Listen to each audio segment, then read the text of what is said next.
১৪ই অক্টোবর সন্ধ্যা ৬টার সময় Asia cup কোয়ালিফায়ারে Bangladesh এবং হংকং চায়না মুখোমুখি হতে যাচ্ছে।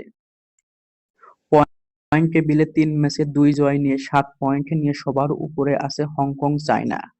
তারই নিচে রয়েছে আরেক এশিয়ান জায়ান্ট সিঙ্গাপুর। ৩ ম্যাচে ১ জয়ে ৫ পয়েন্ট নিয়ে দ্বিতীয় অবস্থানে রয়েছে এশিয়ান জায়ান্ট সিঙ্গাপুর। ৩ এবং ৪ নম্বরে রয়েছে বাংলাদেশ এবং বাংলাদেশের পার্শ্ববর্তী দেশ ভারত। তলানিতে থেকে আজ মাঠে নামতে যাচ্ছে বাংলাদেশ। এই ম্যাচটি কিভাবে লাইভ দেখবেন তা এই ভিডিওতে বিস্তারিত আলোচনা করব। এই ম্যাচটি লাইভ দেখতে পারবেন বিভিন্ন ধরনের অ্যাপে, টি স্পোর্টস, নাগরিক টিভি এবং বঙ্গ অ্যাপে। এছাড়াও কিছু ফ্রি অ্যাপ আমি দেখিয়ে দিচ্ছি শেষে। তাছাড়াও আপনারা ফেসবুক বা ইউটিউবের বিভিন্ন পেজ বা চ্যানেলে এই খেলাটি দেখতে পারবেন। ফেসবুক বা ইউটিউবে খেলাটি দেখতে হলে সার্চ করতে হবে Bangladesh versus Hong Kong China live match today.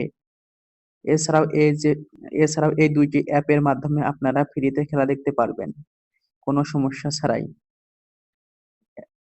ভিডিওটি যদি ভালো লেগে থাকে তাহলে অবশ্যই চ্যানেলটি সাবস্ক্রাইব করবেন এবং সঙ্গেই থাকবেন।